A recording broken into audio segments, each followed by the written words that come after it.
Bonjour à toutes et à tous, je suis ravie de vous retrouver pour ce nouveau point sur l'actualité. Nous sommes le mardi 7 mars et voici les titres. Nous parlerons d'économie avec le secteur de l'immobilier qui redémarre, une bonne nouvelle pour les professionnels du secteur mais aussi pour les vendeurs. Avec les taux d'emprunt exceptionnellement bas ou encore le dispositif de prêt à taux zéro, les acheteurs ont de bonnes raisons de se lancer. Nous ferons le point en Vendée. Nous parlerons également santé avec la suite de notre série de reportages sur la procréation médicalement assistée. Ce soir, nous partirons à la rencontre de deux femmes suivies par le laboratoire Procréalis, premier centre spécialisé dans la PMA en Vendée. Elles nous raconteront leur parcours, leurs espoirs et leurs doutes. Enfin, au chapitre éducation, ce constat, la France est une mauvaise élève en anglais. Nous sommes 22e sur 26 en Europe selon l'Institut Education First. Alors pour revoir notre copie et progresser, rien de tel que des soirées franglaises. C'est l'initiative qu'a mise en place une ancienne professeure d'anglais reconvertie en barmaid. L'occasion pour Français comme Anglais de pratiquer la langue. Mais ouvrons d'abord ce journal avec un point sur la tempête Zeus. Elle a balayé, je vous le rappelle, près de 22 départements français de dimanche soir à lundi dans la nuit. Je vous l'indiquais dans notre précédente édition, en Vendée, des rafales de vent ont pointé jusqu'à 120 km/h, provoquant plusieurs dégâts. À 16h ce mardi, près de 10 000 foyers étaient toujours privés d'électricité dans les Pays de la Loire, dont 5 500 en Vendée, comme ici du côté de Soulan. Plus de 700 agents d'Enedis et de nombreux prestataires sont déployés sur le terrain pour réalimenter au plus vite ces familles. Et comme à chaque événement climatique de ce type, Enedis rappelle qu'il ne faut surtout pas approcher les câbles et les toucher. Mieux vaut signaler le problème aux agents en contactant directement Enedis. Parlons d'économie à présent avec ce constat. Les ventes de biens immobiliers repartent à la hausse. Une bonne nouvelle pour le secteur après quelques années moroses. Ce week-end était organisé le salon de l'immobilier au parc des expositions des Oudéries. L'occasion pour les professionnels de discuter avec les potentiels acheteurs mais aussi de dresser le bilan de la situation. Avec la mise en place du prêt à taux zéro, mais aussi des taux d'emprunt exceptionnellement bas, les acheteurs ont de bonnes raisons de se décider. En janvier dernier, les Français se sont vus accorder plus de 37 milliards d'euros de crédit d'après la Banque de France. Et selon certains observateurs, ce rush devrait se confirmer jusqu'à l'élection présidentielle. Alors comment expliquer cette situation? Le point en Vendée avec Pierre Dalicieux. Dans ce salon de l'immobilier, l'ambiance est plus sereine que les années passées. Dans les allées, les clients potentiels sont nombreux, à l'image de l'année qui vient de s'écouler. Que ce soit dans le neuf ou dans l'ancien, les professionnels de l'immobilier ont retrouvé le sourire. Par rapport à 2012-2013, là on a ressenti vraiment une hausse du marché avec des acheteurs très divers. Et puis tout confondu. 2016, on a fait une très très bonne année 2016. 2017 est très très bien parti. Je pense qu'effectivement tout est à la relance. Une relance qui s'explique notamment par des taux d'intérêt qui depuis plusieurs mois ne cessent de baisser pour atteindre en moyenne 1,27% en région Pays de la Loire pour ce cabinet de courtage. Des taux historiquement bas qui, toujours selon ce même cabinet, ne le resteront pas éternellement. Et c'est vraiment le moment d'acheter. Et nous, ce qu'on s'aperçoit, c'est que dès qu'il y a une petite hausse de taux, les gens se précipitent encore un peu plus. Puisque c'est vrai qu'ils étaient en attente de baisse. Mais aujourd'hui, même si ça baisse de 0,10, 0,20, ça ne va pas jouer sur le coût du crédit. Mais dès qu'il y a des hausses de taux, les personnes viennent faire la démarche. Résultat, les transactions immobilières repartent selon la Fédération nationale de l'immobilier en Vendée, qui représente un tiers des agences immobilières vendéennes. 2016 enregistre quasiment 10% de transactions en plus par rapport à 2015. C'est le délai entre le moment où je me renseigne et le moment où j'achète qui est raccourci. Mais effectivement, ce délai-là peut-être se raccourcit. On a des gens qui sont motivés, mais encore une fois, parce qu'effectivement, il y a un ensemble qui pousse à acheter et on est sûrement à un moment charnière où effectivement attendre, ça n'a plus de sens. Les prix baisseront pas, les taux baisseront pas. Et attendre pour acheter, ça n'a pas de sens non plus parce que si ça rehausse, effectivement, on sera perdant. Les prix des biens, eux, n'augmentent pas forcément pour autant.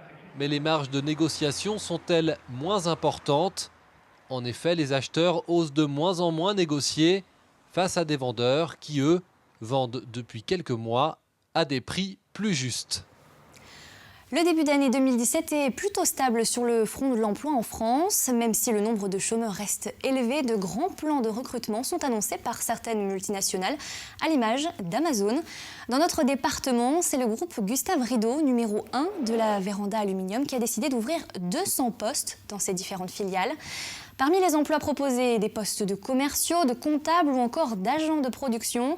Et pour recruter efficacement et surtout rencontrer directement les candidats, un forum de l'emploi était organisé ce samedi à La Roche-sur-Yon. Plus d'1 millier de personnes se sont présentées, CV et motivation sous le bras. Grégoire de Châtillon. Après plus d'1 heure d'attente, c'est le moment enfin de l'entretien. Donc Gabrielle Clépère, je suis mariée, j'ai 2 enfants. Cette jeune femme, qui a une expérience comme assistante administrative, a seulement quelques minutes pour convaincre. J'aime être rigoureuse, j'aime les papiers, chez moi c'est pareil. Au niveau de votre capacité à être mobile, est-ce qu'il y a des lieux... Le groupe Gustave Rideau a 200 postes à pourvoir, alors il faut tenter sa chance. On verra bien si ça marche. Il y a énormément de monde. Ça dure jusqu'à 15h, donc il faut avoir sa chance. Alors moi je recherche plutôt un emploi dans la télécommunication. Je suis plus dans l'électricité. Dans le secrétariat comptabilité. On essaie en quelques minutes d'identifier l'adéquation entre leurs attentes et nos besoins. Le Vendéen Rideau, qui a construit sa notoriété grâce à son activité véranda, s'est depuis diversifié dans les campings, mobil-homes et abris de piscine. Avec ses 600 salariés et ses 113 millions de chiffre d'affaires en 2016, sa croissance est constante. Alors, face à cette forte activité, le groupe a organisé son propre forum de l'emploi pour trouver les bons candidats. C'est ce qu'on voulait sentir à travers ces entretiens. Peut-être des gens qu'on n'aurait pas reçus en entretien, s'ils nous avaient juste envoyé leur CV, c'était plutôt de sentir quelque chose qu'il y avait chez eux et qui nous donne envie de travailler avec eux. On a divers métiers dans cette entreprise, c'est énorme. Entre l'électricien, le menuisier, choses comme ça, c'est des métiers manuels très souvent. On cherche beaucoup de jeunes dans le métier de la vente aussi. C'est un métier très mal connu aussi, puisque quand on parle vente, c'est pas que vente, c'est aussi technico-commercial, où la technique est aussi importante que la vente. Je m'en fous complètement du diplôme. Je préfère des gens qui aient l'envie, qui soient motivés. Si vous êtes motivé, il n'est pas trop tard pour envoyer votre CV. Les postes à pourvoir sont en emploi saisonnier, CDD et CDI, ainsi qu'en apprentissage. Passons au chapitre santé à présent, puisque ce mardi était marqué par le mouvement de grève nationale des personnels soignants. Une manifestation était organisée à Paris et des milliers de personnes ont défilé dans les rues. À Nantes, un rassemblement se tenait devant l'agence régionale de santé. Et en Vendée, à La Roche-sur-Yon, une trentaine de manifestants a distribué des tracts et disposé des banderoles au rond-point des flâneries et des oudéries. Une action qui visait à sensibiliser le grand public aux conditions difficiles de ces professionnels et surtout à faire entendre leur voix à l'approche des élections présidentielles et législatives. C'est facile d'annoncer 500 000 pertes d'emplois dans la fonction publique, mais aujourd'hui on ne peut plus. On ne peut plus réduire et on ne pourra plus travailler dans des conditions satisfaisantes si on nous réduit encore des personnels et si on nous réduit en fait les budgets de chaque établissement. Avec forcément une prise en charge qui va en découler en moins. Donc là, on ne peut plus accepter. Et d'où notre présence aujourd'hui, malgré le temps, malgré la pluie, parce qu'on est en réelle souffrance sur tout notre champ professionnel. Et pour pallier la désertification médicale dans les Pays de la Loire et notamment en Vendée, la région a lancé un plan régional d'accès à la santé partout et pour tous. Il contient 15 mesures dont l'objectif est de répondre aux problèmes rencontrés dans certains territoires et notamment dans le nord et le sud du département. Une enveloppe de 10 millions d'euros répartie sur 4 ans a été débloquée. Et parmi ces mesures, favoriser l'ouverture de maisons de santé pluriprofessionnelles ou encore attirer les jeunes médecins encore en études. Très prochainement, 2 maisons de santé devraient ouvrir leurs portes dans le quartier des Forges à La Roche-sur-Yon et à Roche-Servière. 6 autres projets sont à l'étude. Certaines zones sont plus fragiles que d'autres. Néanmoins, on voit que c'est un problème qui n'est pas que rural, qui peut être aussi urbain ou périurbain, que ça ne touche pas que la médecine générale, mais aussi des professionnels de santé ou des besoins des spécialistes. On a essayé de travailler donc avec tous les acteurs de la santé sur les Pays de la Loire pour faire un plan en 15 mesures qui permettent de répondre à ces défis, à la fois pour répondre aux situations d'urgence, mais aussi pour aider les élus à anticiper ce qui va passer sur les territoires et notamment aussi accompagner toute l'innovation qui peut exister en matière de santé. Suite et fin de notre série de reportages autour de la procréation médicalement assistée. Ce lundi, nous avions poussé les portes du laboratoire Procréalis à La Roche-sur-Yon, premier centre vendéen spécialisé dans la PMA. Ce soir, nous partons à la rencontre de 2 femmes. L'une est en cours de traitement au laboratoire et l'autre est l'heureuse maman d'une petite Cassandre, née grâce à une FIV il y a 1 an. Toutes 2 confient leurs espoirs, leurs joies et leur parcours à Alix Lanous. Pour Amandine, c'est le grand jour. Depuis 3 ans, elle et son conjoint essaient d'avoir un enfant. Alors après les examens, les piqûres, les ponctions, c'est aujourd'hui qu'elle va recevoir son embryon. Donc l'idée c'est d'aller en transférer un et de congeler les 3 autres pour l'instant. D'accord. Vivez normalement après, hein, essayez de nous oublier, c'est bien. 15 jours sans nous, c'est pas mal. Ouais, mais je pense que ça va faire du bien. C'est un grand jour, c'est le transfert. Une appréhension et à la fois un soulagement d'être arrivé jusqu'ici. C'est un parcours du combattant. C'est un parcours qui est très difficile pour la vie d'un couple, surtout. Je crois que c'est un peu la fin d'un processus et maintenant on croise les doigts pour que tout fonctionne parfaitement. Voilà, Madame Farigoul, Amandine, un embryon. En quelques minutes, l'embryon sera implanté dans l'utérus d'Amandine. Si la médecine les a accompagnés jusqu'ici, c'est désormais à la nature de reprendre ses droits. Dans 11 jours, elle pourra faire un test de grossesse. Ce parcours, cette attente, Carla l'a bien connue elle aussi avant d'avoir sa petite Cassandre. Pendant 2 ans, elle a été suivie au centre de procréation médicalement assistée de La Rochelle. Piqûres, examens, prise de sang, mais toujours pas d'enfant. Le centre de La Roche-sur-Yon ouvre alors ses portes. On va avec mon conjoint au premier rendez-vous. Déjà là, on voit tout de suite la différence. Un accueil personnalisé, un accueil humain où je peux poser toutes mes questions. Je me sens enfin écoutée et je me dis là, ça va être, là c'est la bonne, on est bien parti. Au mois de mai, le 30 mai, on nous dépose le petit grain de riz qui deviendra Cassandre, mais ça à ce moment-là, on le sait pas. Avec un gros coup de chance, ça fonctionne. 1 an après la naissance de Cassandre, l'émotion de Carla est encore vive quand elle parle de son parcours extraordinaire pour avoir un bébé. C'est un très beau cadeau que la vie nous a fait, que Procréalis nous a fait.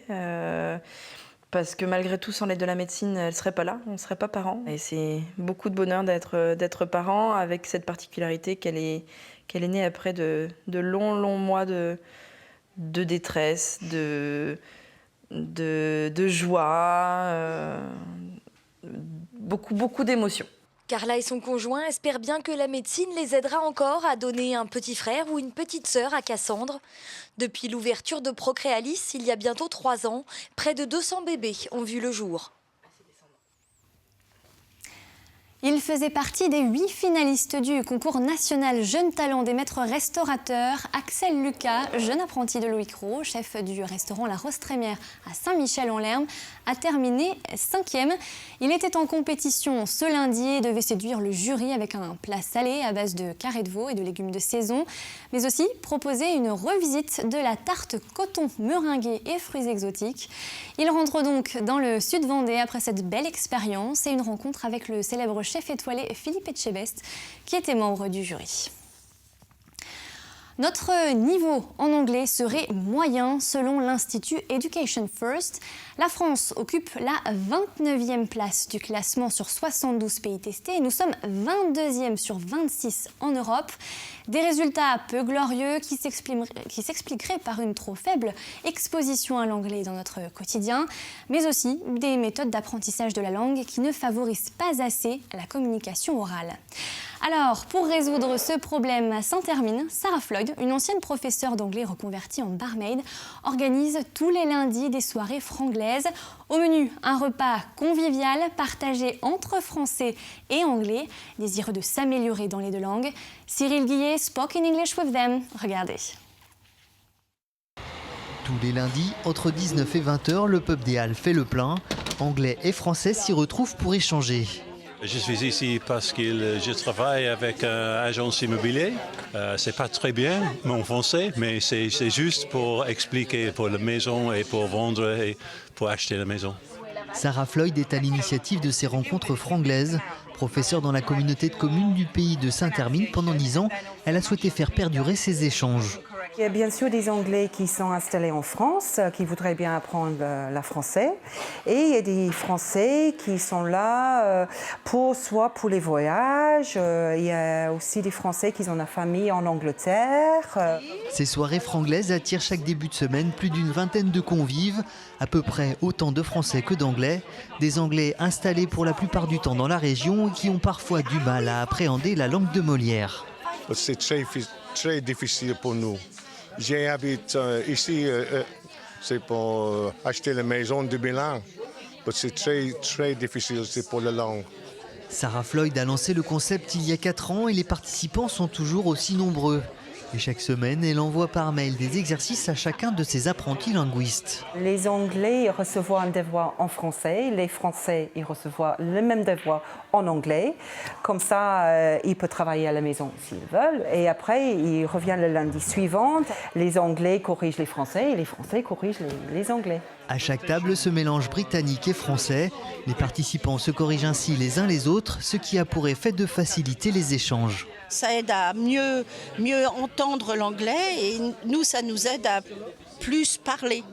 Et concernant les motivations de chacun, elles sont nombreuses. Je suis tellement triste du Brexit que j'ai vraiment ressenti le besoin d'entrer en communication avec les Anglais qui résident dans notre pays.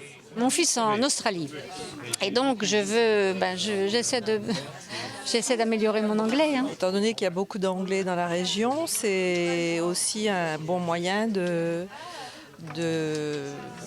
partager les cultures et de faire des activités ensemble. Ces séances se concluent le plus souvent autour d'un bon repas, car à travers ces échanges, ce sont aussi et surtout des amitiés qui se créent. On jette un coup d'œil sur la météo de ce mercredi. Au programme, des nuages, de la pluie et quelques éclaircies attendues. Le vent souffle toujours à une trentaine de km/h côté Mercure. Les températures sont assez douces, comptez entre 9 et 14 degrés. Le bulletin météo présenté par Fanny Poirier arrive tout de suite après ce journal. C'est la fin de cette édition. Merci de l'avoir suivi. Très belle soirée et à demain.